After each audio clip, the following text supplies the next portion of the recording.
Catherine! Catherine, sandali lang. Hindi ka pa sanay mag-drive. Ano ka ba? Bago ka pa lang natuto, diba?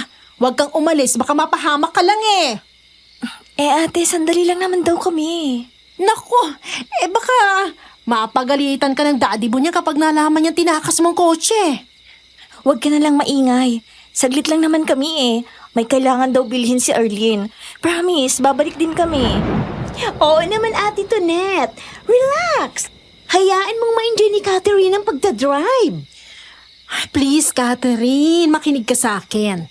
Mapapahamak ka niyan eh. Hindi ka pa sanay sa daan sa labas. Ate Tonette, masyado kang praning. Hayaan mo na yan si Catherine. Ako bahala sa kanya. Aalalayan ko naman eh. Arlene, wag na lang kaya tayong tumuloy. Kinakabahan din kasi ako eh. Ang kaya mo naman eh. Ang sabihin mo, ayaw mo lang kaming pasakayin sa kotse nyo. Hindi naman sa ganun. Kaya lang kasi. Kung hindi naman pala, halika na. Mas lalo tayong matatagalan eh. O, tingnan mo at nagbabadyang ulan. Di bale ate, mag-iingat na lang ako. Hindi ako titigilan ni Arlene hanggat hindi ko to pinagbibigyan eh.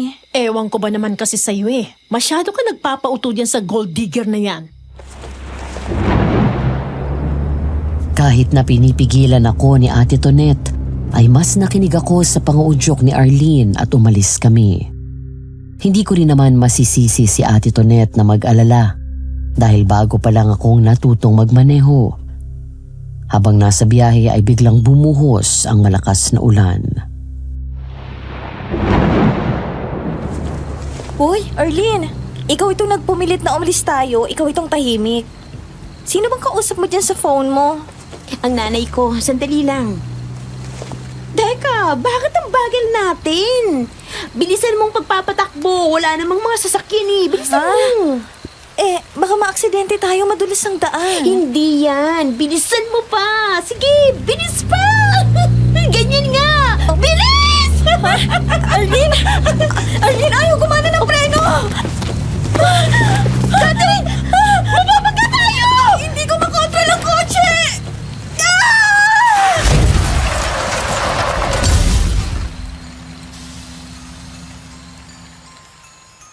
Magandang araw sa iyo, Madam Venus. Sa tuwing may nababalitaan akong namatay mula sa isang aksidente at may isang nabuhay, iniisip ko noon na maswerte ang nakaligtas na yun. Nagkamali ako ng akala. Dahil nang maaksidente kami at ako lang ang nakaligtas, naging mabigat na dalahin ko na parang isang malaking pagkakamali na nabuhay ako. Gabi-gabi ay hindi ako makatulog at sinisisi ko ang sarili ko sa tuwing naiisip ko na wala na ang mga kaibigan ko. Ako nga pala si Catherine, hindi ko tunay na pangalan. Dahil sa aksidenteng iyon ay 2 buwan daw akong comatose. Habang wala akong malay sa ospital, ay namatay sa atake sa puso si Daddy habang nagmamaneho. At nang magising ako, ay isa na akong bulag. Ngunit hindi pa doon natatapos ang tila pagpaparusa sa akin ng langit. Dahil nalaman ko na lang na bumagsak na pala ang kabuhayan namin. Ang mga iniwang pamana sa akin ni Daddy ay napunta lahat pambayad sa mga utang namin. Bulag, walang pamilya, walang pera. Pakiramdam ko ay tinalikuran ako ng buong mundo. Pero hindi ako nagpatalo. Lumaban ako. Sumama ako sa probinsya ni Ate Tonette, ang pinagkakatiwalaan at dati naming kasambahay. Doon na nanirahan sa kanila. Hindi ko hinayaan na mahadlangan ako ng kapansanan ko. Kahit bulag ako ay nagtayo ako ng karinderya at ginamit ko ang talento ko sa pagluluto. Makalipas ang 5 taon dumating ang pagkakataon na muli akong makakakita sa pamamagitan ng eye transplant. Ngunit hindi ko akalain na sa pagbabalik ng aking paningin ay magdadala ito ng panibagong bangungot na hindi ko kailanman makakalimutan. 85 pesos po lahat, kuya. Salamat po. Balik ka ulit, ha? Ate Tonet, ito daw po yung bayad, oh. Oh, ako na dyan at maupo ka na dito. Kanina ka pa nagluluto sa kusina tapos nag-aasikaso ka pa dito sa customer. Yaan mo na kami niyan. Wala naman po ako magagawa kapag nakaupo ako. O, edi ikaw ang magkahera dyan. Tinuro ko naman sa iyo ang pagkakasunod-sunod ng mga pera. Alam mo na kung saan nakalagay yung tigi 1,000, sa 100 hanggang 50 pesos. O, pati sa mga barya, tinuruan na rin kita. Ate, wala pa bang balita kay Doc? Tungkol sa possible eye donor ko? Kaka-follow up ko lang nung 1 linggo, wala pa rin daw eh. Ang tagal, ate. Naiinip na ako. Gusto ko na ulit makakita para mas makapagtrabaho ako ng maayos. Catherine, luto na itong kaldereta. Ay, sige kuya, pakisali na lang dito, thank you. May kailangan pa bang gawin? Wala na po, kuya. Kumain na ho kayo riyan. Oo nga. At gutom na rin ako eh. Catherine, sige na, sabayan mo na si Kuya Julius. Ayun oh, may bakanteng mesa pa sa dulo. Tara ate, sabay ka na rin. Ay, sa bagay, gutom na nga rin ako eh. Kahit na wala akong nakikita, ay nagawa kong makapunta sa mesang tinutukoy ni Ate Tonet. Sa tulong niya at ng kanyang pamilya, ay nagawa ko ng makabisado ang pasikot-sikot doon sa karinderya, maging sa bahay. Kaya kahit walang alalay, ay nakakakilos ako. Oh, Catherine, kumain na tayo. Nasa harap mo yung pinggan. Sa bandang baba ang kanin. Sa kanan, bandang taas ng pinggan yung laing. May nilagay din ako minudo sa isang mangkok sa bandang kaliwa. Thank you, Ate Tonet. O siya, kain na tayo. Habang kumakain ay may narinig akong tinig ng isang lalaki na hindi pamilyar sa akin. Ate, pagbilhan ho. Isang laing at isang order nitong inihaw na liempo. Tsaka 2 kanin. Salamat po. Ate, sino yun? Parang hindi pamilyar ang boses. Mukhang bagong salta eh. Ngayon ko lang din nakita to. Ang sabi ni Ate Tonet, matapos umorder ng makakain, ay naghanap ito ng mapepwestuhan. Ngunit lahat ng mesa ng mga sandaling iyon ay okupado. Iho, halika! Dito ka nalang pumuesto at walang ibang bakanting mesa. Salamat po. Pasensya ka na ha. Nagkataon na ganitong oras talagang dagsa ng tao. Okay lang ho. Kayo po bang may-ari nitong karinderya? Ay, hindi ako. Kung hindi itong alaga ko, si Catherine. Ikaw, Iho, anong pangalan mo? James po. Ako naman si Tonet. Pero Ate Tonet nang tawag nila sa akin dito. Nice to meet you po, Ate Tonet. Catherine, tama? Naramdaman ko na lang na kinuha ni Ate Tonet ang kamay ko at binigay kay James.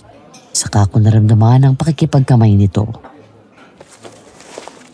Oo, nice to meet you.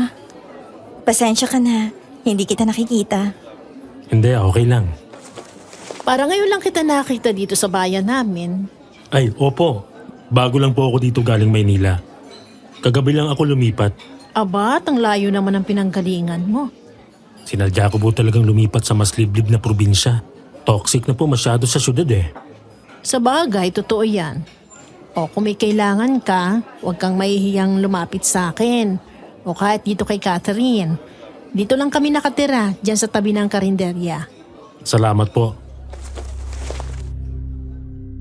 Araw ng linggo, habang nagwawalis ako sa bakuran, ay may narinig akong lumapit sa gate namin. Mula nang mabulag ako ay natutunan kong gamitin ang aking pandinig at pakiramdam bilang paningin. Mula sa kinatatayuan ko ay tinangay ng hangin papunta sa akin ang isang pamilyar na amoy. James? Wow, ang galing ah. Paano mo naalaman na ako? Sa pabango mo. Astig ah. Ay, good morning nga pala. Good morning naman. May kailangan ka ba? Napansin ko kasi na sarado ang karinderya nyo. Anong oras ba kayo magbubukas? Sarado kami kapag linggo. Ah, ganun ba? Sayang naman. nagugutom na ako eh. Wala naman akong mabilhan na masarap na pagkain dito bukod sa inyo. Meron dun sa bayan. Tinatamad akong umalis eh. O edi, halika dito at pumasok ka. Sakto, naghahain pa ng si Ate Tonet ng umagahan. Ay naku, wag na. Nakakaya naman. Maghahanap na lang ako doon sa bandoron. Halika na, huwag ka nang mahiya. Oh, Catherine! Sa isang iglap ay naramdaman ko na lang si James na nasa tabi ko na at inaalalayan akong tumayo. Ayos ka lang? Oo, okay lang ako. May sugat ka sa tuhod. Aray ko. Halika. Dito. Upo ka dito. Inalalayan ako ni James na maupo sa isang mahabang kahoy na upuan, saka pinagpag ang dumi sa tuhod ko. Oh, anong nangyari sa'yo, Catherine? Natalisod po siya eh at napaluhod. Naku, sandali. Kukunin ko yung first aid kit. Ginamot ni James ang sugat ko. Pasensya ka na. Nasaktan ka patuloy dahil sa akin.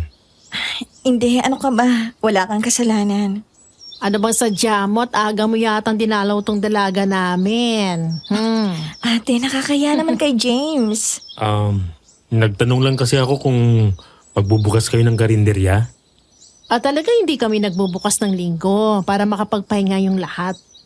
Eh kung gusto mo, isasahog ka na lang namin dito tuwing linggo. Ilan lang naman kami dito sa bahay. Talaga po? Babayaran ko na lang, sige.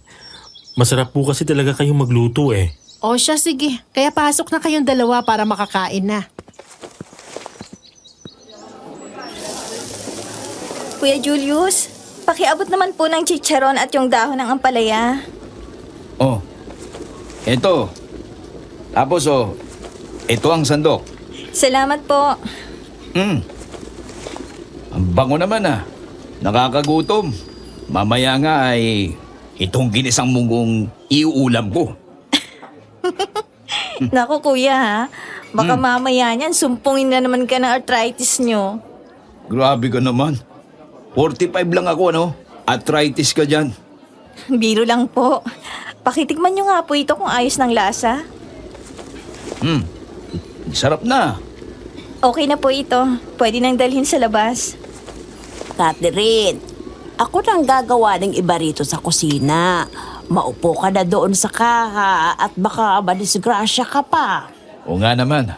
Kami nang bahala dito at magliligpit. Salamat po. Matapos akong tulungan ni Kuya Julius, ang isa sa tauhan namin doon sa karinderya, ay hinatid ako nito sa harap ng kaha. Maya-maya ay muli kong naamoy ang pamilyar na pabango na yun. Alam ko na nasa paligid ko lang si James. Nakumpirma ko ang hinala ko nang magsalita si Ate Tonet. Ay nako, narito na pala ang pugi naming suki Oy, Catherine, si James nandito. Hi James. Hi, Kat. Oh, kumusta na yung sugat mo? Pagaling na. Sandali kakain muna ako. Ate Tonet, isang munggo tsaka 2 pritong galunggong, tapos 2 kanin. Ayun, o bigay mo na kay Catherine yung bayad. Hinawakan ni James ang kamay ko at pinatong doon ang pera. Kat, bayad ko nga pala. 150 yan. Salamat. Hinawakan ulit nito ang kamay ko nang ibigay ko ang sukli. Tama bang sukli ko? Oo, tama. Ang galing Salamat. Salamat din. Kahit wala akong nakikita, malakas ang pakiramdam ko na naroon pa rin sa harap ko si James at nakatingin sa akin. Tama ang hinala ko nang ibuking ito mismo ni Ate Tonet. James, wag mo masyadong titigan dalaga ko at baka mabalis mo yan, ha? O, ito ng pagkain mo. Ate Tonet talaga sige Catherine, dito muna ako. Sige. Maya-maya ay lumapit sa akin si Ate Tonet at naupo sa tabi ko sa kabumulong. Gusto yata sa'yo yung si James.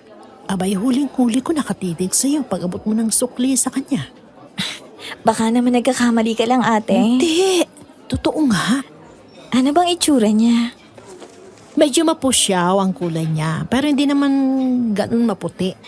Parang nasa gitna ng maputi at kayumanggi, ganun. Tapos, maganda mga mata na parang nangungusap. Matangos ang ilong at mapula mga labi. Di yata ito nag-UC. Very good. Tapos yung buhok niya, medyo mahaba na bagsak. Tapos macho. Ang mga muscles ni baby boy ay humihiyaw. Bagay na bagay kayo. Ikaw, simple at elegante, ang ganda at morena. Nai-imagine ko, ate, ang pogi niya. Mismo. Ako, ate, huwag mong masyadong tuksuhin, baka may girlfriend yan. Yaan mo, aalamin ko. Wag na, ate, nakakaya naman. Tsaka imposible na magustuhan ako niyan. Sinong papatol sa isang bulag na tulad ko? Aba, maganda ka, Catherine, ha? Gusto mo itanong ko pa kay Jay? Wag na, ate, wag kang maingay. Isang gabi, mag-aalis 10 na at mag-isa akong nasa kwarto. Naiwan ako sa bahay matapos umalis ni Ate Tonette at ng mga magulang nito para dumalaw sa burol ng isang kaanak nitong pumanaw. Dapat ay kasama ako, pero biglang sumama ang pakiramdam ko kaya nagpaiwan na lang ako. Panatag akong iniwan ni Ate Tonette dahil kahit wala akong paningin ay kabisado ko ang pasikot-sikot sa bahay. Hawak ko ang phone ko habang naghihintay dahil sabi ni Ate Tonette ay tatawagan daw niya ako kapag pauwi na sila. Ang phone na yon ay espesyal na telepono para sa mga tulad kong bulag. Regalo yon sa akin ni Ate Tonette noong birthday ko, 2 taon na ang nakalilipas. Ilang sandali pa ay nagring ang aking phone at sinagot ko iyon. Hello? Hello, Kat. Kumusta ka na dyan? Okay naman, ate. Binuksan ko ang TV habang naghihintay ako sa inyo. Oo, pauwi na kami. May dala kami siopaw asado. Sige po, thank you. Ingat kayo pa uwi nila, nanay. Habang naghihintay ay nakinig ako ng palabas sa TV. Ilang sandali pa ay nakarinig ako ng kung anong malakas na bumagsak sa bubong. Ano yun? Nakiramdam ako at naghintay pero wala na akong narinig. Kaya muli kong tinuon ang atensyon ko sa pakikinig sa TV. Hanggang sa may marinig akong naglalakad sa bubong. Agad kong pinatay ang TV at muling nakiramdam. May tao sa bubong? Dali kong dinampot ang phone at sinubukan kong tawagan si Ate Tonette. Kinakabahan akong naghintay na sumagot ito hanggang sa narinig ko na lang na bumukas ang sliding window at kinalibutan ng marinig ang nakakatakot na angil na yun.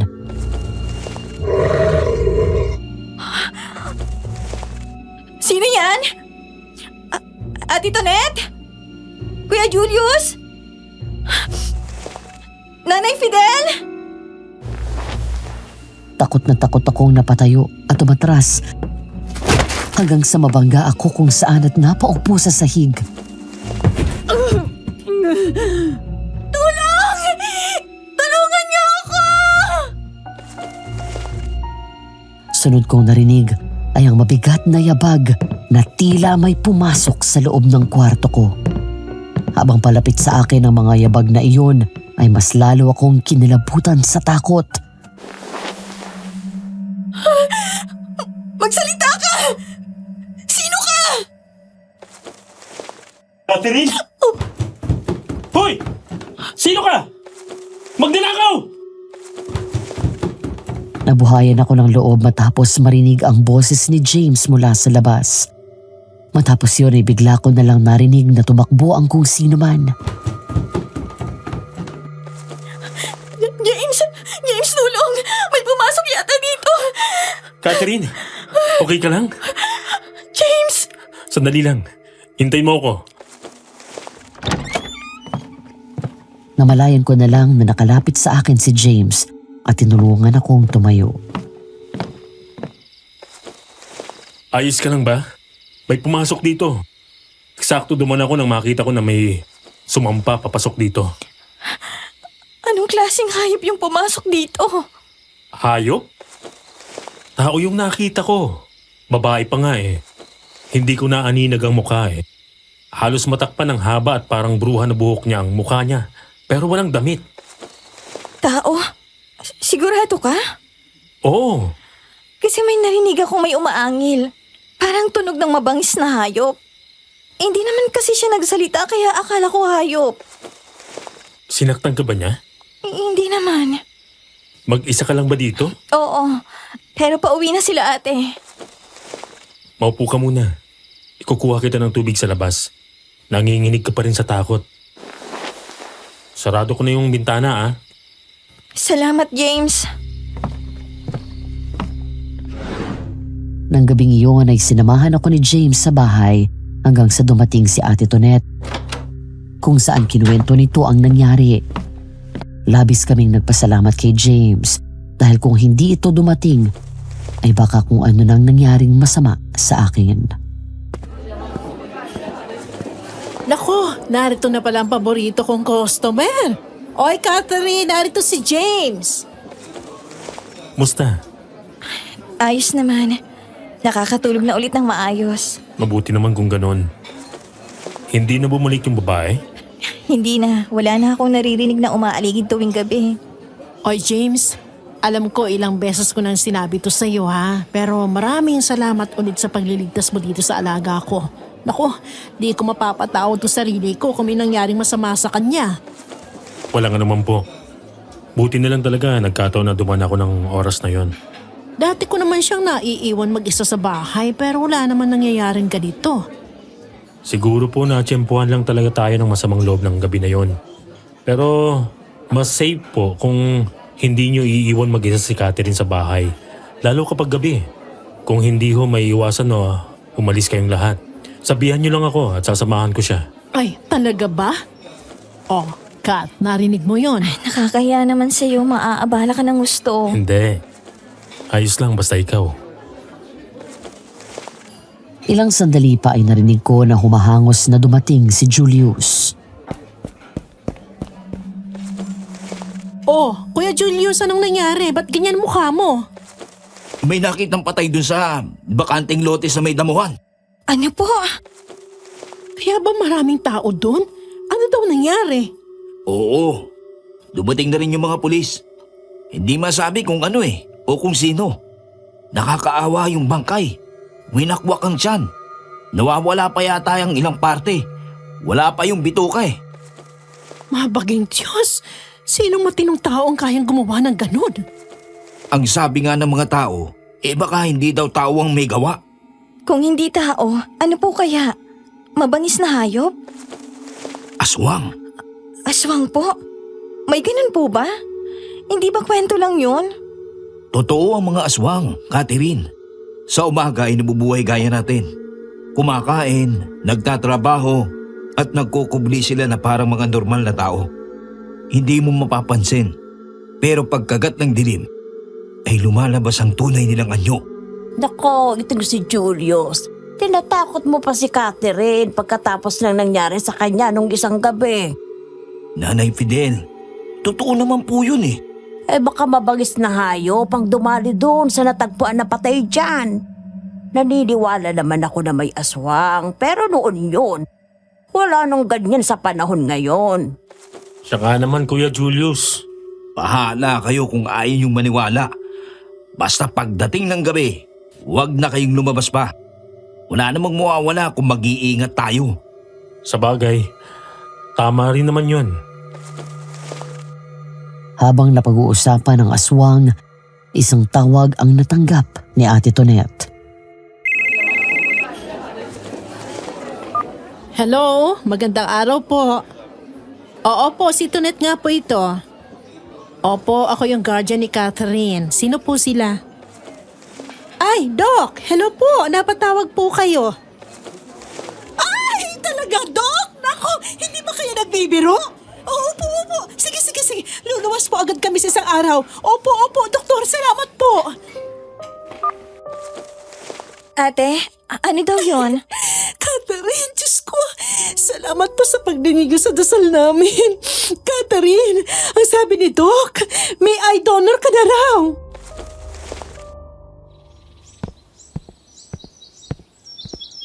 Hi, Kat. Uy, James. Pwede pumasok? Oo naman, halika dito. Gusto mo maglakad-lakad? Para naman makalabas ka. Hindi yung hanggang dito lang sa bakuran nyo. Pwede rin. Sandali. Ipagpapaalam kita kay Ate Tonet. Ate? Pwede ko ba ilabas si Catherine? Maglalakad-lakad lang kami. Sige, wag mo muna itatanan niyang alaga ko ha, James. Akyat muna ng ligaw. Si Ate Tonet talaga, oh. Sige ba, ate? Wala nang bawian yan, ha? Oh, Kat. Tara na. Pinahawak ako ni James sa braso nito, saka kami lumabas. Habang naglalakad ay naramdaman ko ang marahang ihip ng hangin. Ang presko naman. Anong oras na? 5:00. Palubog na yung araw. Ang ganda siguro ng langit, no? Naghahalo ang kulay blue na may konting orange at yellow. Tapos medyo may konting purple pa. Nai-imagine ko. Ang ganda siguro. Hindi lang maganda, sobrang ganda. Hindi ko alam kung masyado lang akong asyumera, pero ramdam ko na parang nakatingin sa akin si James. Nakaramdam ako ng pagkailang at biglang kumabog ng malakas ang dibdib ko. Excited ka na? Congrats, ha? Makakakita ka na ulit. Salamat, James. Oo, excited na ako. Kapag nakakakita na ako, mas makakapagtrabaho na ako ng maayos sa karinderya nang walang tulong nila Kuya Julius at Nanay Fidel. Anong unang gagawin mo kapag nakakita ka na? Pupunta ako sa sementeryo. May dadalawin ako. Ang parents ko at isang kaibigan. Naikwento na sa akin ni Ate Tonet kung paano ka nabulag. Pero pahapyaw lang. Ano ba talagang nangyari nun? Nung college ako, isa ako sa mga estudyante na sobrang mahiyain. Gusto ko makipagkaibigan, pero hindi ko alam kung paano mag-approach sa ibang tao. Until nakilala ko si Arlene, maraming may ayaw sa kanya kasi sabi ng ibang classmate namin, dumidikit siya lagi sa mga mayaman na classmates niya. Yun din ang reason kaya siya nakipagkaibigan sa akin. Dahil mahirap ang pamilya niya. Ang tawag sa kanya, gold digger. Maginhawa pang buhay namin noon. Mayaman kami. Malaki ang bahay at may kotse. Pero ang daddy ko walang panahon sa akin. Puro negosyo. Ang kasama ko lang lagi si Ate Tonet. Kasambahin namin siya noon. Winarningan ako ng ibang kakilala ko tungkol kay Arlene. Pero hindi ako nakinig sa kagustuhan ko na magkaroon ng maraming kaibigan. Dahil mayaman ako, sinubukan ko siyang i-please ng mga material na bagay. Lagi ko siyang nililibre. Kapag may bibili na akong bagong gamit, binibili ko rin siya. Hanggang siguro na spoiled na rin siya. Until one night, nagpumilit si Arlene na ilabas namin ang kotse ni Dad. That time, bago pa lang ako natututong magmaneho. Pinigilan kami ni Ate Tonet, pero mas pinagbigyan ko si Arlene. In short, na-aksidente kami. 5 kaming sakay ng kotse. Isa lang akong nabuhay. Ako, buhay nga, pero nabulag. Parang bumaliktad ang buhay ko. Nawala si Dad habang nasa koma ako. At naghirap ako bigla. Mabuti na lang hindi ako pinabayaan ni Ate Tonet. At sinama niya ako dito. Mula noon, sila ng pamilya niya na ang naging pamilya ko. Sinisisi mo bang sarili mo? Palagi. Hanggang ngayon, kung nakinig lang ako kay Ate Tonet at sa mga tao sa paligid ko, siguro hindi mangyayari yon. Baka buhay pa sana ang mga kaibigan ko at baka buhay pa siguro si Dad. Alam mo, Kat, palaging sinasabi dati ng mami ko nung buhay pa siya. Lahat ng nangyayari sa atin ay may dahilan. Sa mga bawat pangyayari ay may nais ituro sa atin ang Diyos. Hindi man natin maintindihan ngayon pero balang araw, sigurado ako na nakikita niya na hindi mo kagustuhan ang mga nangyari. Pero napigilan sana ko, nakinig lang ako. Nakalipas na yon. Wala ka nang magagawa. Ang mahalaga ay magsimula ka ulit ngayon. Nababalik na ang paningin mo. I'm sure yun ang gustong makita sa'yo ng daddy mo. Salamat, James. Mula nang dumating ka dito, nagkaroon ako ng kaibigan. 5 taon na ako nakatira dito pero halos wala akong kaibigan bukod sa mga tauhan sa kantin. Walang anuman. Nga pala, makakasama mo ako hanggang pagluwas nyo ng Maynila. Inarkila ni Ate Tonet ang kotse ko at ako ang driver. Talaga? Oo, kaya dalawa kami maghihintay sa'yo ni Ate Tonet. Dumadami na yatang utang ko sa'yo. Wala yun, basta ikaw. Malakas ka sa akin eh. Sa paglipas ng mga araw at sa wakas ay natuloy na rin ang eye transplant ko. Sa kabutihang palad ay naging matagumpay ang operasyon. Nakakakita na akong muli. Sa pagmulat ng bagong paningin ko, una kong nakita ay si James na hindi umalis sa tabi ko habang nasa ospital ako. Sunod ay si Ate Tonet na sadyang naging emosyonal. Nang makalabas kami sa ospital, dumalaw kami sa parents ko. Matapos yun ay saka kami bumalik sa probinsya. 5 taon na akong naninirahan doon, pero noon ko lang nakita sa unang pagkakataon ang ganda ng lugar na kumupkup sa akin. Kumusta anak? Mas maginhawa na bang kumilos ngayong nakikita mo nang nasa paligid mo? Opo, Nay Fidel. Ngayon hindi ko na po kayo maaabala pa. Di ko nga alam kung dapat ba akong matuwa na nakakakita ka na. Di mo na ako tinatawag kapag may kailangan ka eh. Talang dati, laging Kuya Julius. Nakikuha naman nitong ganito. Kuya Julius, patulong naman ng ganyan. Nakakamiss. Kuya, kailangan pa rin naman kita dito sa kusina eh. Anong pakiramdam mo ngayong nakakakita ka na? Ang sarap sa pakiramdam, Nanay Fidel. Ang sarap sa pakiramdam na pagdilat ko sa umaga, nakikita ko ang paligid ko. Yung sinag ng araw, yung asol na kalangitan at mga ulap, yung mga puno, sila Ate Tonet. Kayo, hindi gaya ng dati na gising nga ako pero kahit nakadilat ako, madilim pa rin ang nakikita ko. Umiti sa akin si Nanay Fidel. 2 taon na itong nagtatrabaho doon sa karindere ko at mula noon ay napakabait nito at mahinahon. Para itong totoong lola ko. Lumapit sa akin si Nanay Fidel at marahan akong hinaplos sa pisngi maging sa mga mata. Masaya ako para sa iyo. Samantalahin mo na ngayong nabigyan ka ng ikalawang pagkakataon na makakita. Salamat po talaga sa tulong niyo sa akin nung hindi pa ako nakakakita. Kayo po ni Kuya Julius ang nagsilbing mata ko. Walang anuman. O siya, sige na at mukhang luto na yung afritada mo. Kuya Julius, pakilabas na po ito. O siya, at magpahinga ka na. Ako nang bahala dito. Uy, Kat, may naghahanap sa'yo dun sa labas, oh. Agad akong lumabas ng kusina.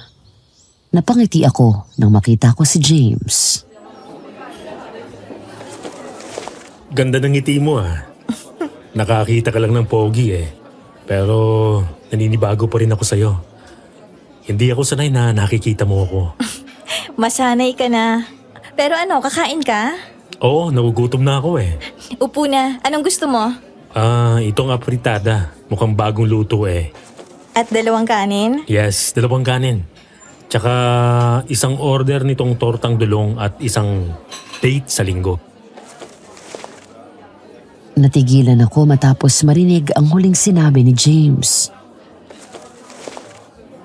Ha? Date? Oh, date. Romantic date. Niyayaya mo akong mag-date? Oo.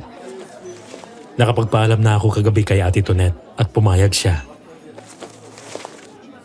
Natawa ako at lumingon dito.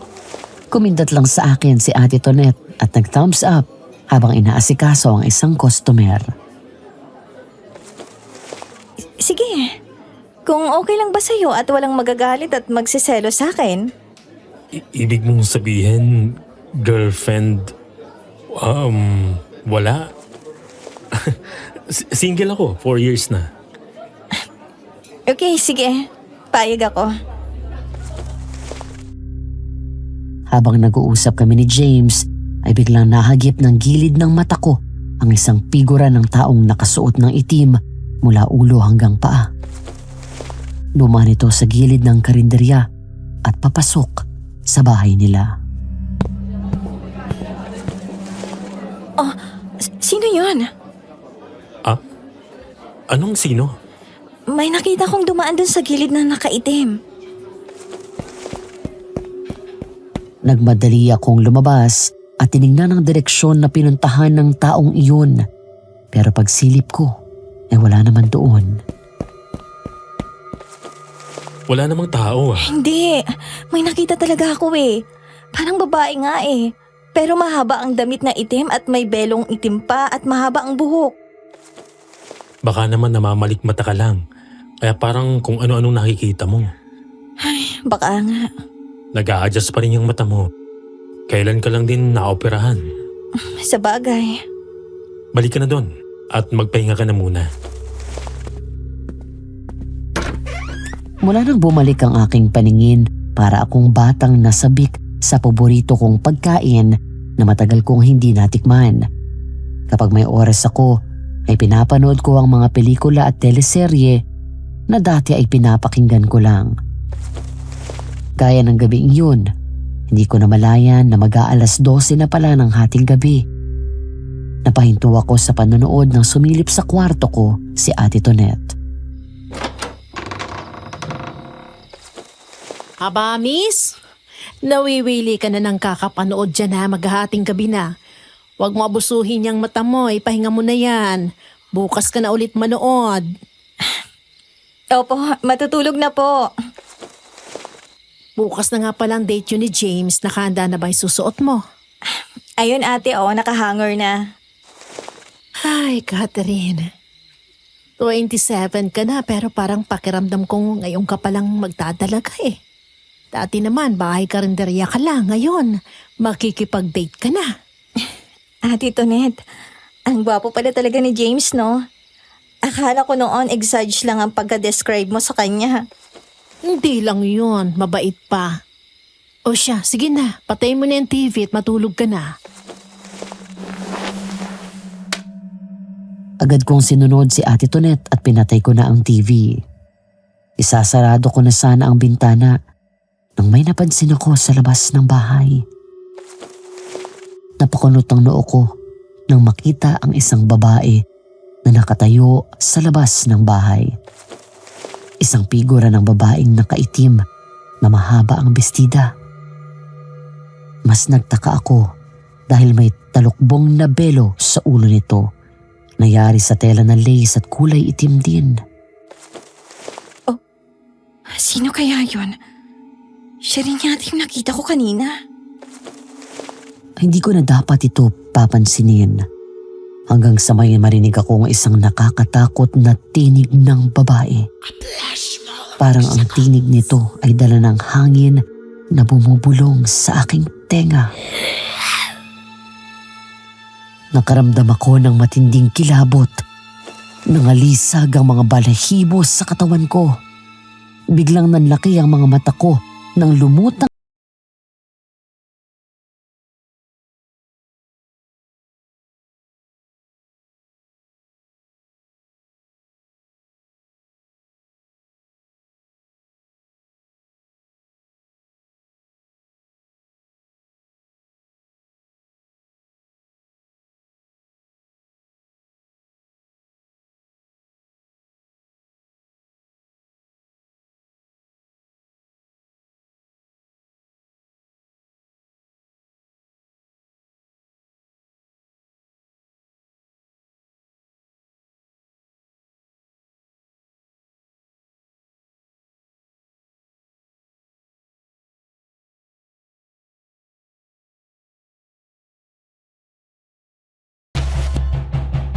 Catherine! Buksan mo to!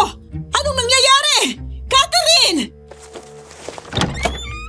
Doon ko nabuksan ang pinto at agad akong tumakbo at yumakap kay Ate Tonet ng mahigpit. Ate, may multo dun sa may bintana. May multo! May babae na kaitim at gusto niya akong kunin. Anong multo? Wala naman na. Nang lumingon ako sa bintana ay wala na doon ang multo.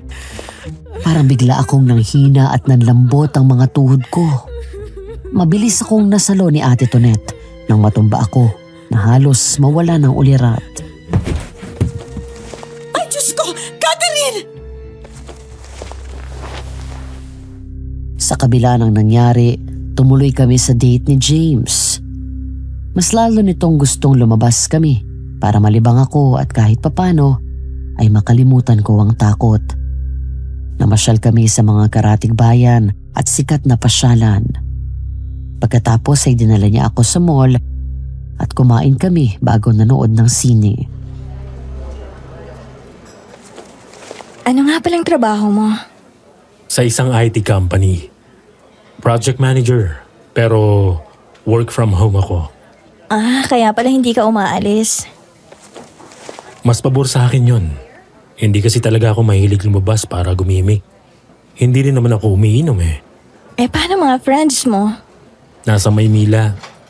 Nag-uusap naman kami palagi pero online lang. Noong nasa hospital ka, pag si Ate Tonet ang nagbabantay sa'yo, minsan umuwi ako sa amin. O kaya nakikipagkita ako sa kanila. Salamat nga pala dun ha. Hindi mo naman responsibilidad na magbantay sa akin pero ginawa mo pa rin. Nagpresenta naman ako. Tsaka masaya ako dahil ako ang una mong nakita nung inalis na ang benda sa mata mo. Ang bait mo sa akin, James. Hindi ko alam kung paano ako makakaganti sa lahat. I like you, Catherine.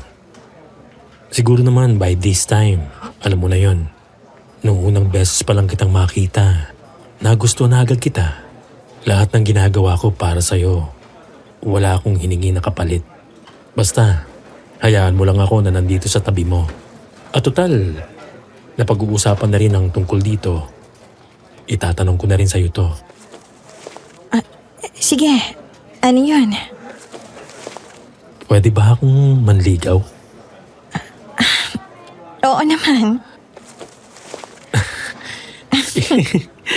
Ipapakita ko sa'yo na karapat-dapat ako para maging boyfriend mo na pwede mong ipagkatiwala sa akin ang puso mo.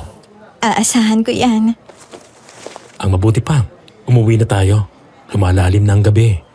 Baka pagalitan na tayo ni Ate Tonet. Hindi ko rin itatanggi na gusto ko rin si James. Mula nang magkakilala kami, ay palagi na siyang nariyan sa tabi ko. Kaya umuwi kaming dalawa ng gabing iyon na masaya. Hindi ko akalain na ang masayang araw na iyon ay muli na namang mababalot ng takot. Papasok na kami sa kalye pauwi sa amin nang may biglang kung anong nahulog sa bubong ng kotse ni James. Biglang natapakan ni James ang preno matapos marinig ang malakas na kalabog na yun. Halos sabay kaming napatingala. Pagkatapos ay nagkatinginan kami. Kinabahan ako lalo nang marinig ang mabigat na yabag na naglalakad sa bubong ng kotse ni James. Sarado na ang mga bahay at walang katao-tao sa daan. James, ano yun? Hindi ko rin alam pero may tao sa taas. Anong gagawin natin? Umawa ka na mabuti. Bigla akong bibilisan ng takbo. Oo. Paaanda rin pa lang ni James ang sasakyan nang bigla kaming mapasigaw nang tumalon sa harap ng kotse ang isang babae na may nakakatakot na mukha. Nakakakilabot ang mukha nito. Walang suot na damit kaya kita namin ang kulubot na katawan nito. At ang mukha nito ay kulubot din pero matulis ang ilong na gaya sa loro. Ang tenga nito ay mahaba at matulis. Ang mga mata ay dilaw at nanlilisik. Mula doon sa loob ng kotse ay ramdam ko at tumatagos sa makapal na salamin ang matalim na tingin nito sa akin. Habang ang mga kamay nito ay may matatalas at matutulis na kuko. Ang buhok nito ay makapal na parang bruha. Ang mga ngipin nito ay mahahaba at matatalas na may mahaba rin na dila. Para akong nakatingin sa demonyo ng mga sandaling yon.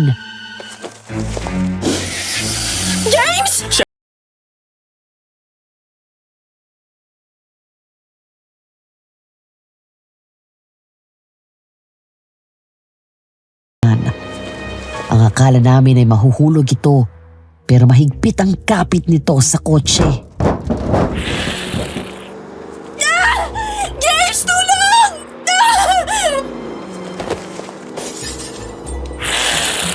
Binasag ng aswang ang salamin ng bintana ng kotse sa gilid ko. Gamit lamang ang kamao nito. Pagkatapos ay bigla akong hinablot nito sa braso at pilit na hinila palabas ng bintana.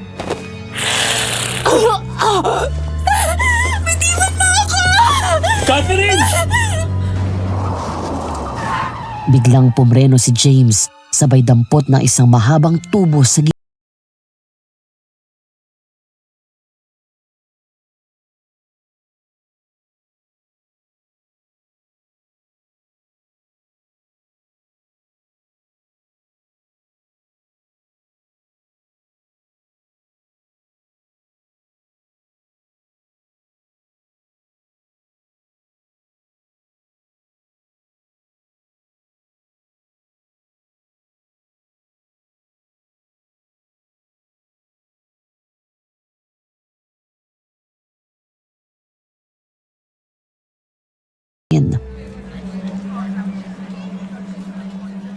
Dahil sa nangyari ay hindi ko na namalayan kung anong oras ako nakatulog. Narinig pala ng mga kapitbahay ang ingay namin kaya lumabas ang mga ito. Si James ang nagkwento ng mga nangyari habang ako naman ay tulala at nanginginig sa takot. Litong-lito ako. Hindi ko maintindihan. Sa halip na maging masaya ako dahil muli akong nakakakita, karamdam ko ay naging sumpa pa ang pagkakaroon ko ng bagong mga mata. Nang umagang iyon ay hindi ako pinagtrabaho ni Ate Tonet sa karinderya. Naroon lang ako sa bahay at nagpapahinga. Habang iniisip ang mga nangyari sa akin itong mga nakalipas na araw, hindi ko maiwasang maiyak dahil sa takot.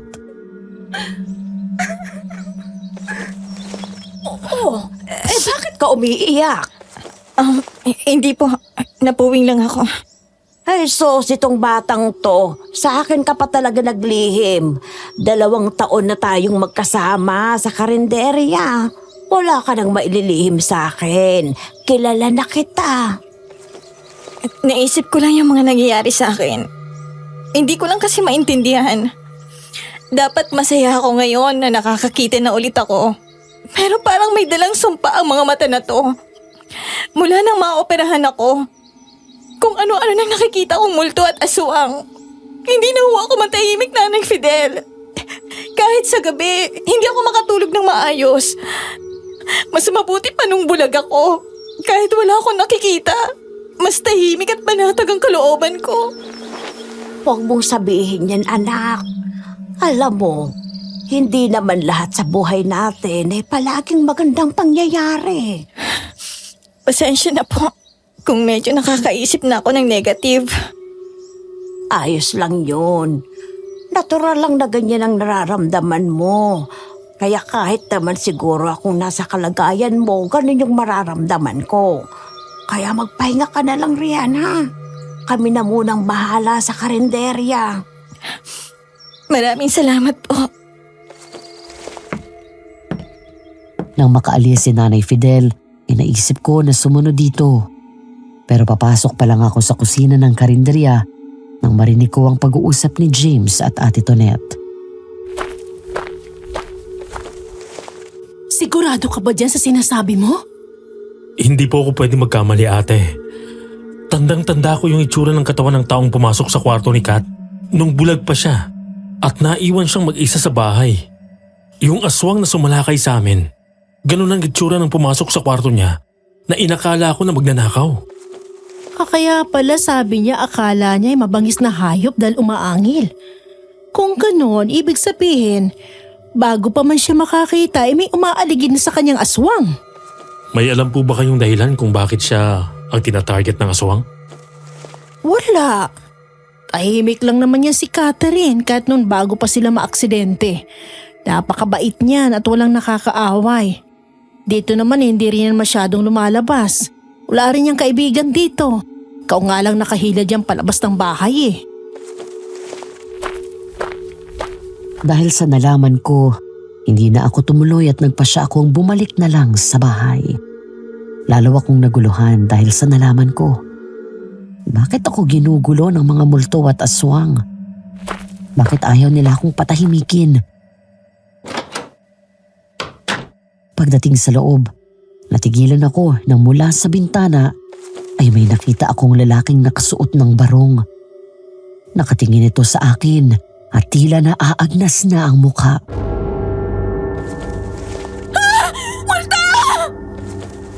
Nanlaki ang mga mata ko sa nakita ko. Multo. Bigla akong napaatras sa sobrang takot. Sabay takbo palabas ng bahay. Hanggang sa napasigaw ako matapos akong bumangga sa kung sino. Kat! Natauhan ako nang marinig ang boses ni James. Bigla akong tumingala dito at nakita ko ang pag-aalala sa mukha nito habang nakatingin sa akin. Paglingon ko ay wala na ang multo sa bintana. Anong nangyari? Multo! May multo kanina dun sa bintana. Lalaki, nakabarong at naaagnas ang mukha niya. Wala namang tao dun eh. Kanina meron! Huwag ka na matakot. Nandito na ako. Ayoko na, James. Natatakot ako. Kung ito ang kapalit ng mga matang to, ayoko na lang. Mas gusto ko na ng bulag kesa ganito.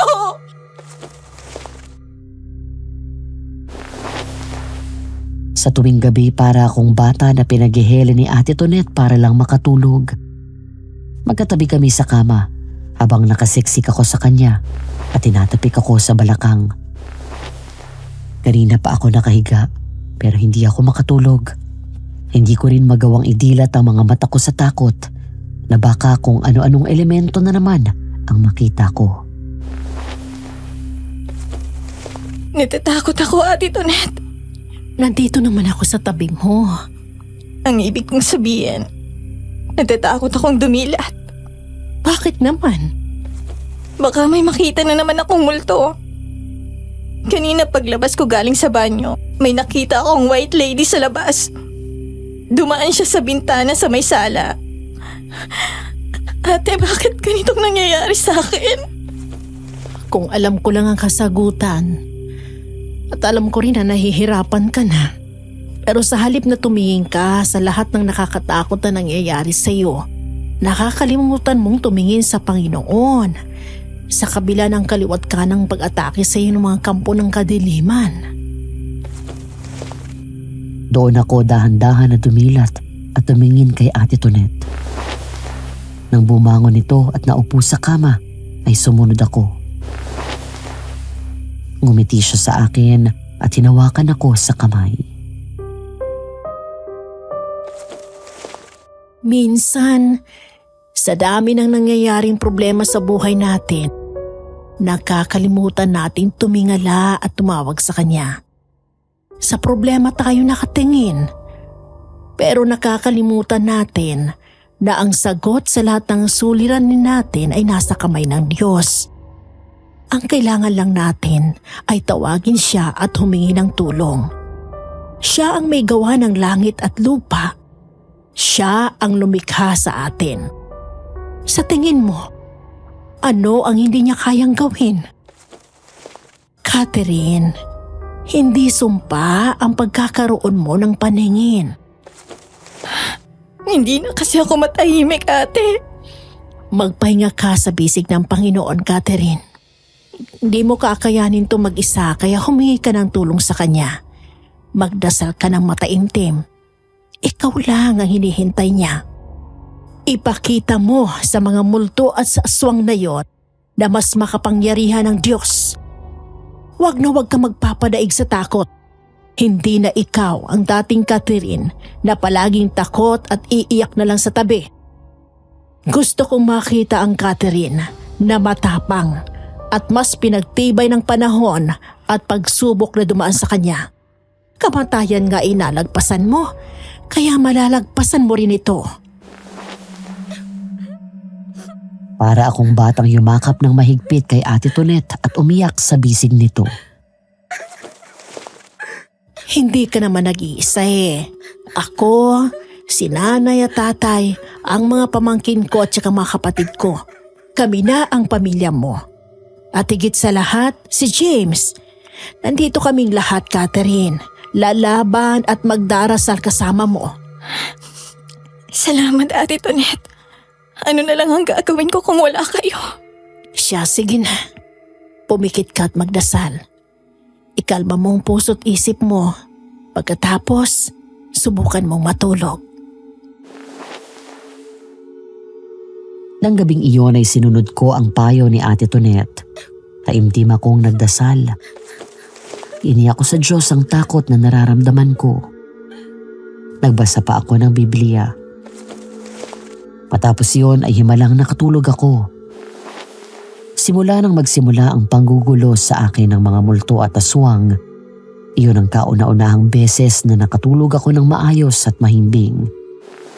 Kinahaponan ay niyaya ako ni James na maglakad-lakad ulit. Nagpunta kami sa kabilang kalye kung saan may mga bilihan ng merienda. Natanggap mo ba yung bulaklak na pinabigay ko kanina? Oo, ang ganda-ganda nga eh. Siguro mamahalin yun ano? Hindi naman. Tsaka, basta para sa'yo. Hindi ko tinitingnan ng presyo. Ikaw talaga. Kahit naman simpleng bulaklak doon sa simbahan, okay na. Baka mamaya bigyan kita ng sampagita tapos may magpuna sa'yo ng tuwalya at dasalan ka. Akala puun ka. Oo nga no. Kahit kailan talaga, basta kalokohan. Ayoko naman bigyan ka ng mumurahing bulaklak. Siyempre, gusto ko kapag kaya, yung dabis ang ibibigay ko. Pero may iba tayo. May bigla akong na-miss nung hindi ka pa nakakakita na hindi mo na ginagawa ngayon. Oh, ano naman yun? Dati kapag naglalakad tayo, palagi kang nakakapit sa braso ko. Ang saya ko kaya kapag ginagawa mo yun. Ngayong nakakakita ka na, hindi na kita kailangang alalayan sa paglalakad. Yun lang pala eh. Sana sinabi mo na lang. Oh, eto na. Kakapit na po sa braso mo. Thank you. Bukod doon parang mas maaliwalas ang mukha mo ngayon. Nakatulog kasi ako ng maayos kagabi. Kinausap ako ng masinsina ni Ate Tonet. Pinayuhan. Tama siya. Masyado ako nakafocus sa mga masasamang nangyayari. Pero nakakalimutan ko na God is more powerful than any demons. Tama. Sabi nga dun sa isang verse sa Bible, sa 1 Peter chapter 5 verses 8 and 9. Maging handa kayo at magbantay. Ang dyablo, ang kaaway nyo ay parang liyong umaatungal at aali-aligid na naghahanap ng masisila. Huwag kayong matakot sa kanya at magpakatatag kayo sa inyong pananampalataya sa Diyos. Basta, huwag mong hayaan na panghinaan ka. Tama kayo. Maraming salamat sa palaging pag-aalalay at pagpapaalala sa akin ng mga bagay na hindi ko namamalayan ay nakakalimutan ko na pala. Sa palagi mong tatandaan na nandito lang ako sa tabi mo. Hindi ko hahayaan na may mangyaring masama sa'yo. Nang makarating kami sa bahay, ay agad kaming sinalubong ni Ate Tonet sa bakuran pa lang. Catherine, nakausap ko na pala si Doc. Naisip ko na tanungin siya sa history ng matang binigay sa'yo. Di naman siya nagbigay ng eksaktong detalye tungkol sa identity na nag-donate dahil ayaw daw magpakilala ng pamilya ng donor. Ay nabanggit ko sa kanya mga nangyayari sa'yo. Di siya makapaniwala. Pero sa pagkakaalam nila, wala naman sa history yung donor na pareho nangyari gaya sa'yo. Basta kapag kumagat na ang dilim ay Huwag na huwag ka nang lalabas ng bahay. Para makasiguro tayo sa kaligtasan mo. Ang mga multo, kadalasan, hindi naman yan nananakit. Mahilig lang silang manakot pero mas mag-iingat ka sa aswang. Ay sabi nga rin pala ni Lola Inday, yung matanda na taga ron sa dulo, nabalitaan niya ang mga nangyayaring kababalaghan dito. Sabi niya, takot daw ang mga aswang sa asin. Kung sakaling bumalik ulit yung aswang na yon, sabuyan na lang natin to ng asin. Aalis na ito. Bukod dun maglagay daw tayo ng asin at magsabit ng bawang sa bintana at mga pinto. Tapos sabi niya, bago daw mag-alas 6, magpausok daw tayo ng kamangyan na may kasamang pinitpit na bawang at maliit na sanga ng halaman na makabuhay. Pagkatapos pausukan daw natin ang loob at labas ng bahay para itaboy ang aswang na pwedeng nasa paligid lang natin. Saan po tayo makakahanap ng ganun, ate? Huwag kayong mag-alala, sinabi ko na kay Kuya Julius. Siya daw ang bahalang maghanap nun at dadalhin niya bukas na bukas din. Okay po. Sige na, Kat. Pumasok ka na sa loob. Malapit na magdilim. Mag-usap na lang tayo sa chat mamaya, ha? Sige, salamat James. Makalipas ang ilang araw, isang gabi, habang naghahanda na ako para matulog, nang bigla kong narinig ang malakas na sigaw ng isang pamilyar na boses. Saan galing ang sigaw na yon? Parang dyan lang sa malapit. Muli kaming tumahimik at nakinig. Lumayas ka dito, demonyo ka! Si James! Bigla kong nakalimutan ang mga nakakatakot na multo na umaaligid sa buong bahay namin. Agad kong binuksan ang bintana at narinig ko ang malakas na kalabog na nagmumula sa bahay ni James. Hindi ako natatakot sa'yo na aswang ka! Papatayin kita! Ate Donette, mukhang pinasok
Sa sofa.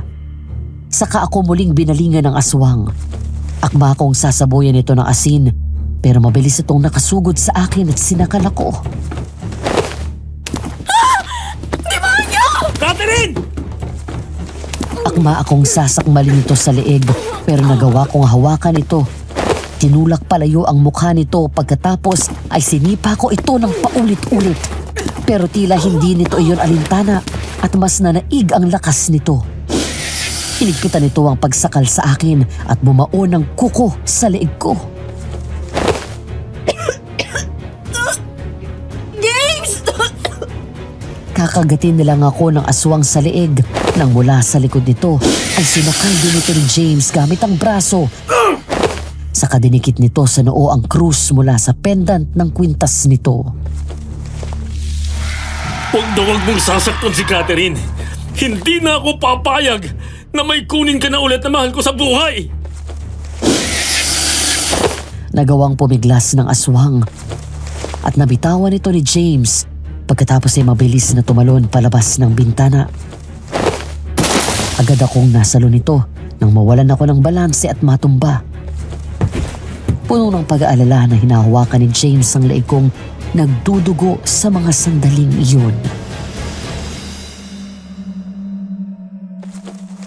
Catherine!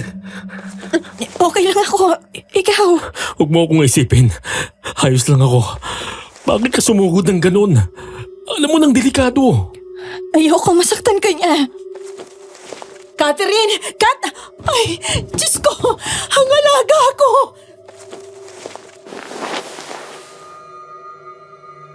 Kinabukasan, bumungad sa amin ang balita na may isa na namang bangkay ang natagpuan na patay. Kagaya noong unang biktima ay butas ang tiyan nito. Dahil sa sunod-sunod na pag-atake ng aswang, hindi lang sa amin ni James, kung hindi maging sa ibang karatig bayan, nabalot ng takot ang buong lugar namin. Pagpatak ng alas 8 ng gabi ay mistulang ghost town na ang paligid. Wala na halos makikitang nasa labas kung hindi ang mga rumorondang mga pulis at tanod. Kumusta na yung sugat sa liig mo? Okay na. Tinuruan ni Lola Inday si Ate Tonet kung paano gagamutin at kung anong halamang gamot ang itatapal. Mabuti naman kung ganon. Oh, bakit ganyan ang mukha mo? Parang naging Biyernes Santo. Kinuha ni James ang kamay ko at hinawakan niyon. Nang tumingin ito sa akin ay nakita ko ang pag-aalala sa mukha nito. Bakit ka ba kasi sumugod ng ganon? Alam mo namang delikado eh. Alangan namang pabayaan kita. Wala kang kasama sa bahay mo. Ayoko nang may mawalang importanteng tao sa buhay ko. Talaga?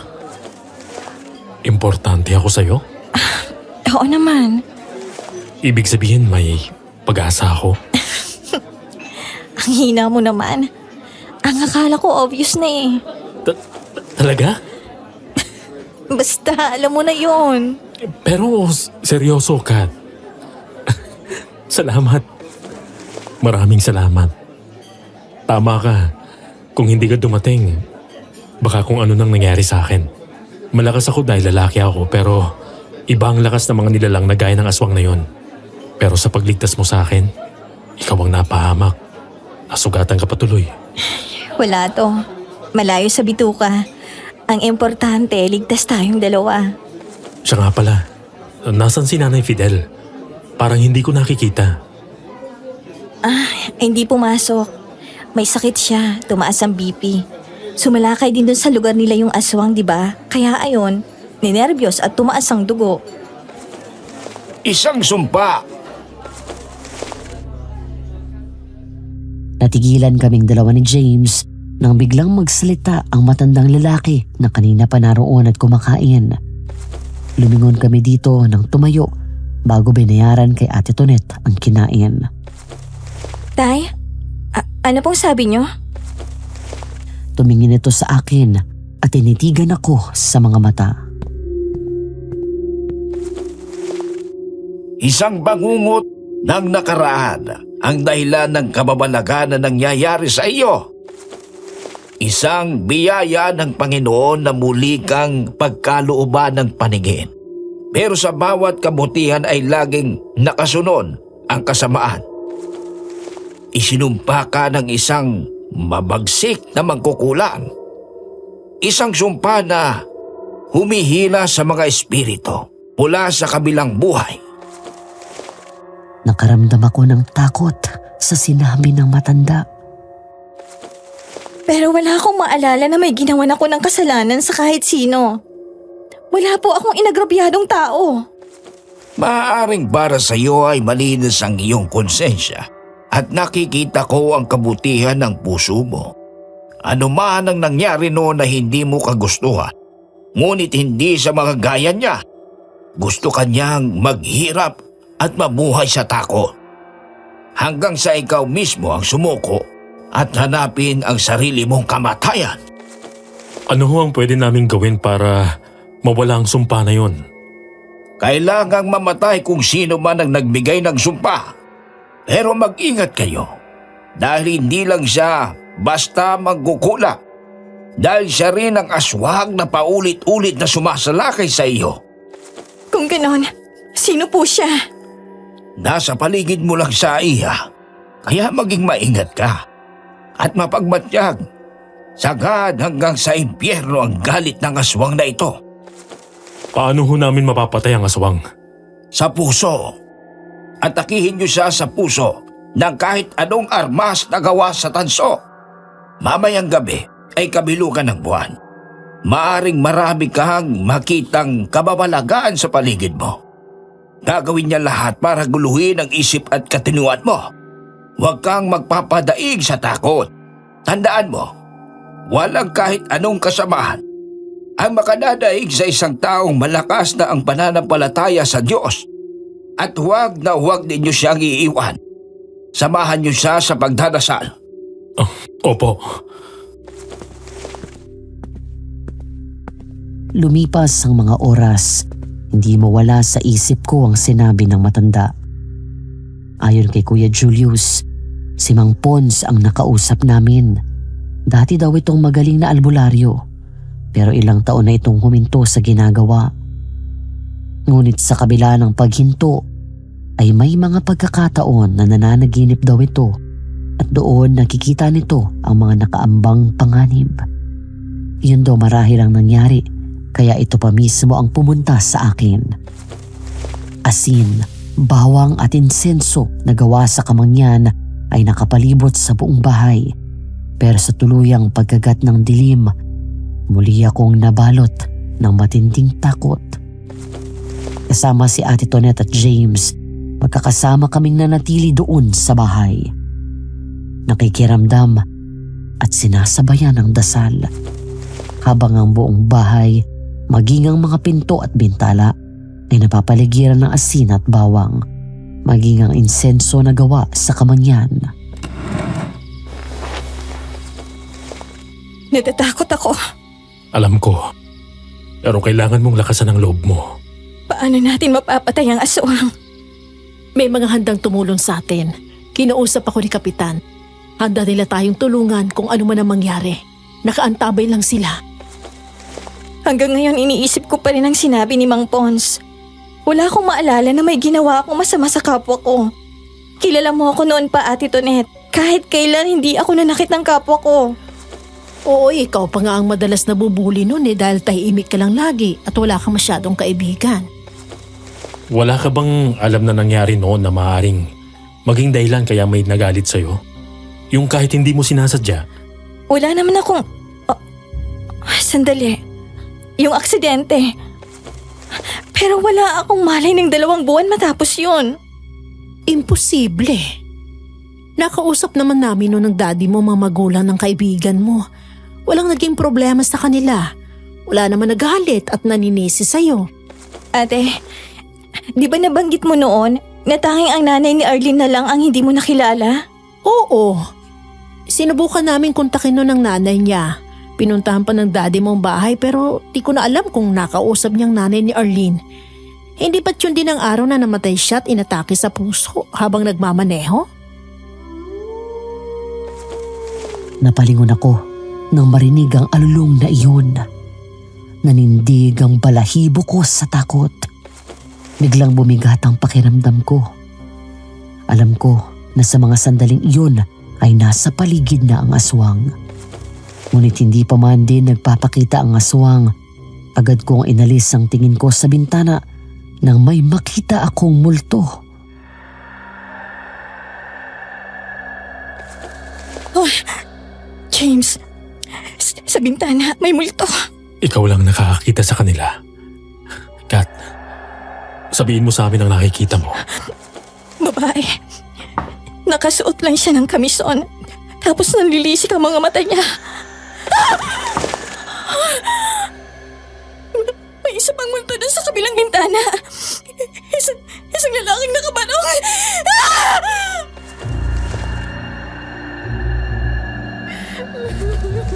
Mula sa babaeng multo ay sabay-sabay nagpakita sa akin ang mga naunang multo na nakita ko mula pa noong una.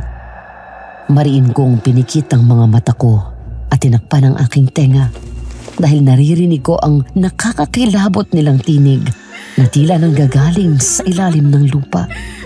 Umiiyak. Dumadaing na para bang pilit nila akong sinasama sa kanilang mundo. Yakap ako ng mahigpit ni James habang si Ate Tonette ay nagdadasal sa tabi ko. Kumalampag ang mga bintana at pinto na lalong nagpatindi sa takot ko.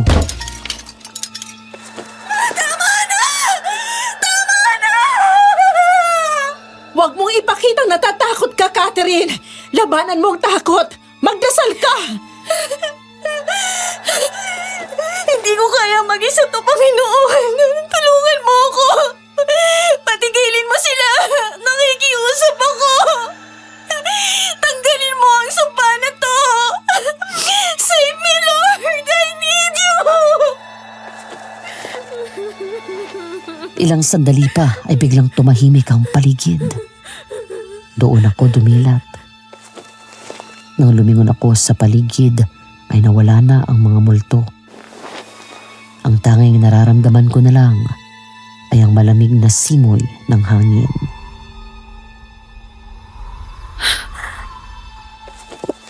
Wala na yung mga multo. Tumahimik na rin sila. Salamat sa Diyos! Catherine! Tulong! Tulungan mo ako! Si Nanay Fidel! Nay!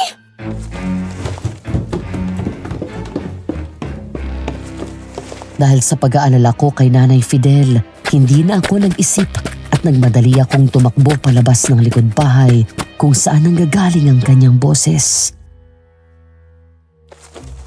Catherine! Sandali lang ha! Paglabas ko ng bahay ay agad kong hinanap si Nanay Fidel. Nanay Fidel! Nasaan po kayo? Nay! Alalang-alala ako sa kanya. Lumingon ako sa paligid pero madilim at masukal na bahagi ng kakahuyan ang nakita ko sa paligid ko. Hanggang sa di kalayuan ay may namataan akong figura na nakahandusay sa damuhan. Catherine! Mag-iingat ka! Baka biglang dumating ang aswang! Sandali lang! Huwag kang basta lumapit! Si Nanay Fidel naman yun eh! Nanay Fidel! Catherine! Bigla akong napatakbo palapit ng gumalaw ang figura na nakita ko. Nanay Fidel! Ano nangyari sa'yo? Inatake ako ng aswang. Nasaan po ang aswang? Saan siya tumakbo? Ganoon na lang ang gulat namin ni James. Ang pag-angat ng mukha ni Nanay Fidel ay ang mukha ng aswang ang bumungad sa amin. Agad nitong kinalmot sa dibdib si James at mabilis sinawakan siya sa leeg. Sabay hagis dito ng malakas. At sunod naman akong sinakal nito. Nanay Fidel! 5 taon akong naghintay. 5 taon kong hinintay ang araw na bumalik ang paningin mo para makapaghiganti ako sa'yo. Kailangan mong makita kung anong itsura ng anak ko nang mamatay siya dahil sa kagagawan mo. Bigla akong hinagis nito at bumagsak ako sa damuhan. Hirap na hirap akong bumangon habang umuubo at hinahabol ang aking paghinga.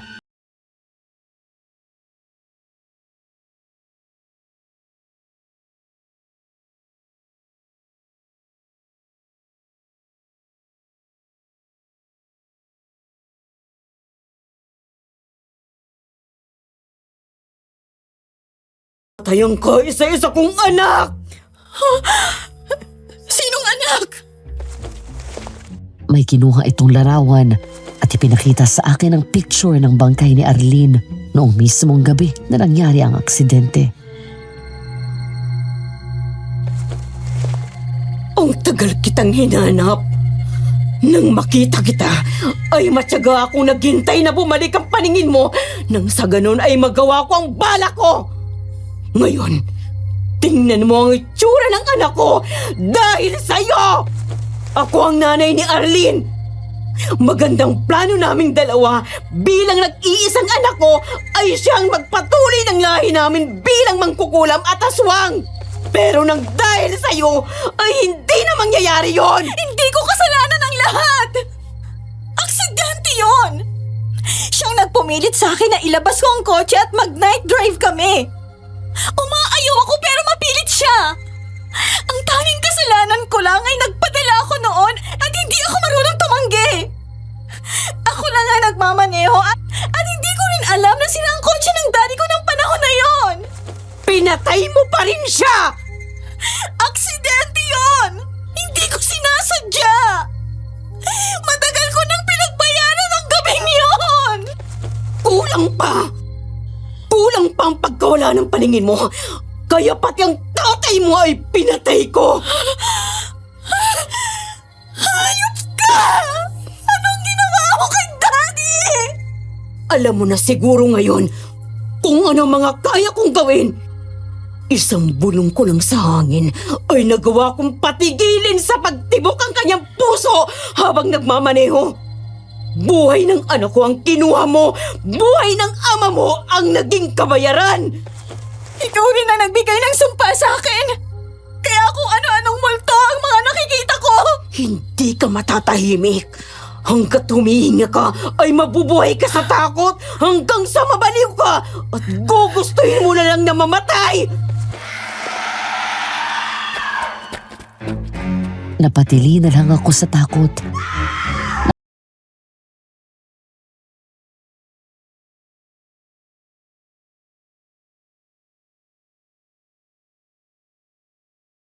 At hinila pabalik. Akma akong kakagatin ito nang may pumalo ng malakas sa likod nito. Nabitawan ako ni Nanay Fidel. Kaya nagmadali akong tumakbo pabalik ng bahay at kinuha ang isang supot ng asin. Agad ko iyong sinaboy sa aswang na pasugod sana kay James. Sinamantala ni James na nanghihina ito at agad na hinubad ang kwintas na may krus na pendant. Pagkatapos sinugod nito ang aswang at sinakyan sa ibabaw. Pero muling hinagis ng aswang si James at ako ulit ang sinugod. Nagpumiglas ako nang nagtangka akong kagatin ito. Tinulak ko ang mukha niya.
Pinalikan nyo si Jenny! Kung anong ginawa mo kay Catherine, ay ganong eksaktong ginawa mo sa kapatid ko! Kung ano-anong multong nakikita niya, hanggang sa mabaliw siya sa takot at magpakamatay! Hindi ako papayag na mangyari yun kay Catherine! Dahil papatayin mo na kita!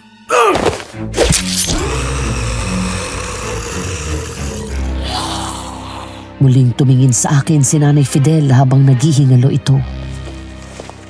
Kailanman ay totoong pagkakaibigan ang binigay ko kay Arlene. Siya ang umabusot sinamantalang kabaitan ko.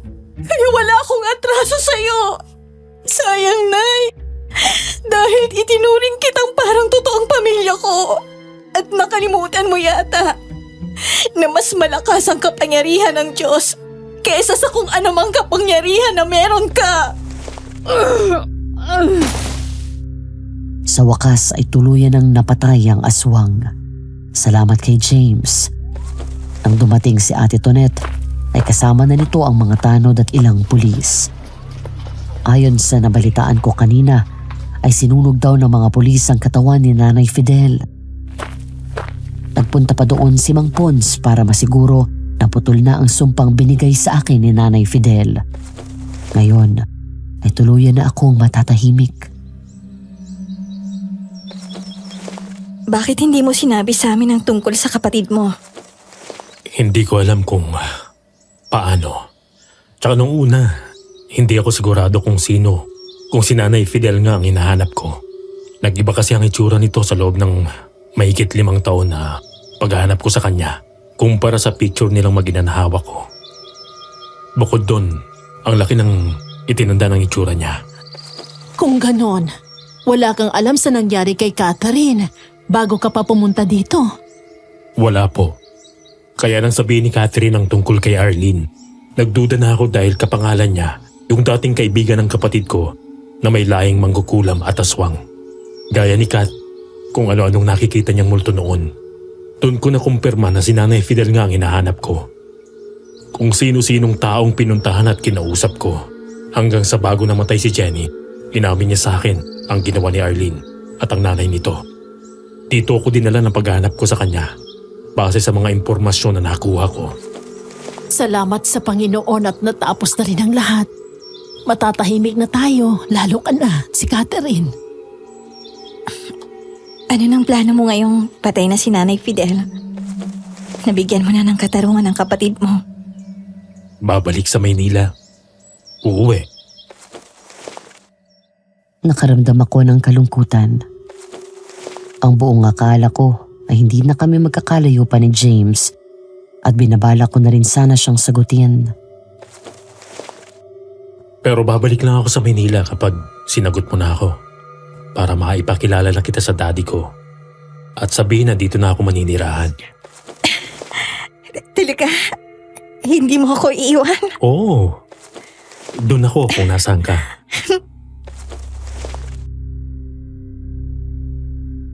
Madam Venus, matapos ang mga nangyaring iyon, bukod sa malalapit na tao sa buhay ko, naging mahirap para sa akin ang magtiwala agad sa mga taong nakikilala ko.